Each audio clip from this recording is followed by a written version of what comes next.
और जब श्री राम जी रावण का अंत करके अयोध्या लौटे थे तो क्या अयोध्या वासियों ने दीपक के साथ साथ पटाखे भी फोड़े थे। दिवाली के दौरान इन पटाखों से लोग सबसे ज्यादा जलते हैं। सांप बनाने वाली मात्र एक टिकिया जलाने से हवा में 64,849 PM 2.5 निकलता है, जो कि 932 सिगरेट जलाने के बराबर है। जय हिंद दोस्तों, आप सभी को एडवांस में हैप्पी दिवाली।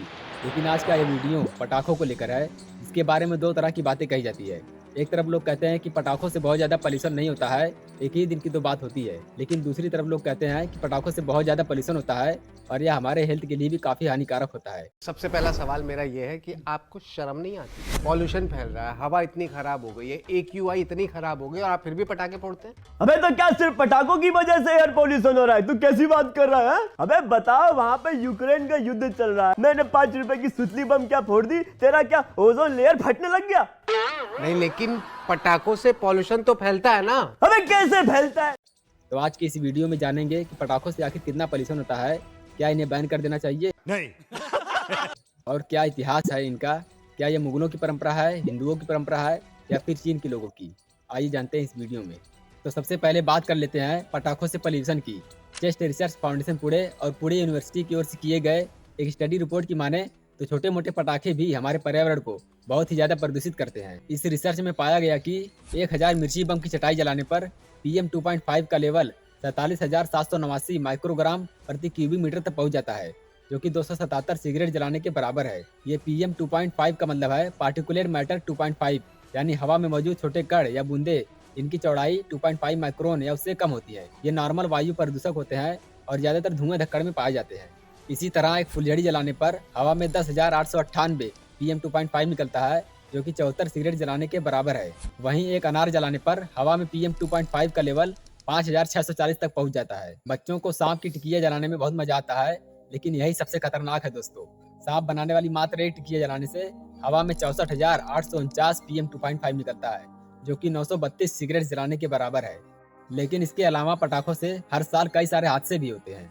एम्स के नेत्र विज्ञान डिपार्टमेंट की ओर से दिल्ली और NCR में 2014 से 2019 के बीच ऐसे पेशेंट्स पर स्टडी किया गया इनकी आंखों को दिवाली पर पटाखे जलाते समय नुकसान पहुंचा था। डॉक्टर्स ने लगभग 646 मरीजों पर किए अपने स्टडी में पाया कि 14 साल से कम एज की बच्चों की आंखों को पटाखों द्वारा सबसे अधिक नुकसान पहुंचा था। लगभग 65% मामलों में पाया गया कि पटाखा जलाते समय सावधानी न बरतने से ये सब हादसे हुए और 94.5% मामलों में पाया गया कि बच्चों के साथ उनके पेरेंट्स नहीं थे जब वो पटाखा जला रहे थे। सफदरजंग डॉक्टर्स की ओर से किए गए एक स्टडी के अकॉर्डिंग दिवाली के दौरान इन पटाखों से लोग सबसे ज्यादा जलते हैं। 64% लोग अनार जलाते समय, 13% बम जलाते समय, 9% चक्री जलाते समय, 8% लोग रॉकेट जलाते समय और 3% महताब जलाते समय, और इसके अलावा 3% लोग मोमबत्ती जलाते समय भी जल जाते हैं।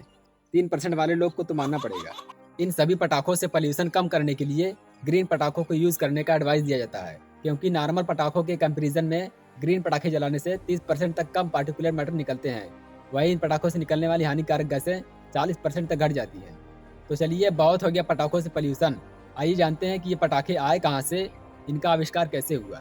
और जब श्री राम जी रावण का अंत करके अयोध्या लौटे थे तो क्या अयोध्या वासियों ने दीपक के साथ साथ पटाखे भी फोड़े थे उनके स्वागत के लिए। दुनिया में पहली बार पटाखे कहाँ फोड़े गए थे? आतिशबाजी करने का चलन कहाँ से शुरू हुआ और इसका सही इतिहास क्या है?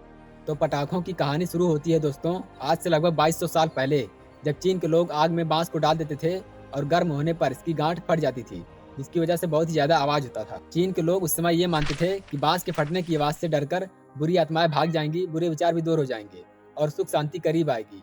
इसीलिए वो अपने त्योहारों पर यह काम करते थे। लेकिन बारूद से भरे पटाखों को बनाने में करीब 1000 साल और लगे। लगभग 800 ईस्वी के आसपास चीन के एक कीमियागर, जिसे आप एल्केमिस्ट भी बोल सकते हो, उन्होंने सल्फर, चारकोल और पोटेशियम नाइट्रेट को मिलाया ताकि उसे अमर होने का कोई फार्मूला मिल सके। इन सारे केमिकल्स को मिलाने के बाद जब उसने आग लगाया तो काफी तेज धमाका हुआ और रंगीन लपटें भी निकली। इसके बाद जब उन्होंने इन सारे केमिकल्स को एक बांस में भरकर जलाया तो और तेज धमाका हुआ। और इसी तरह इन्वेंशन हुआ दोस्तों पटाखों का और बारूद का। पटाखों की शुरुआत को लेकर कई तरह की कहानियां हैं, लेकिन ज्यादातर हिस्टोरियंस इसकी खोज और शुरुआत चीन में ही बताते हैं। लेकिन कुछ लोग कई किताब और हिंदू ग्रंथों जैसे स्कंद पुराण, संत एकनाथ की किताब और नीलमत पुराण के माध्यम से बताते हैं कि आतिशबाजी की शुरुआत भारत में ही हुई थी और ये हिंदुओं की परंपरा है। लेकिन उन ग्रंथों से ये क्लियर नहीं हो पाता है कि वो पटाखे थे या कुछ और थे। चलिए आप समझते हैं कि भारत में आतिशबाजी की शुरुआत कैसे हुई। पटाखों के चीन से बाहर निकलने की कहानी 13वीं सदी में शुरू होती है।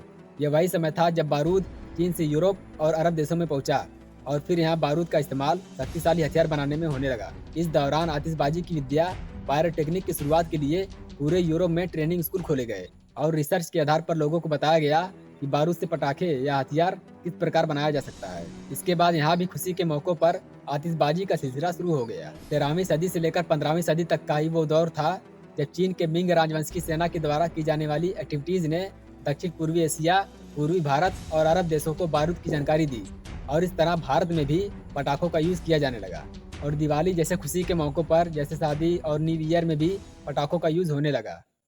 तो आई होप कि आपको ये वीडियो पसंद आया होगा। वीडियो पसंद आया तो वीडियो को लाइक करें और चैनल को सब्सक्राइब करें। जय हिंद।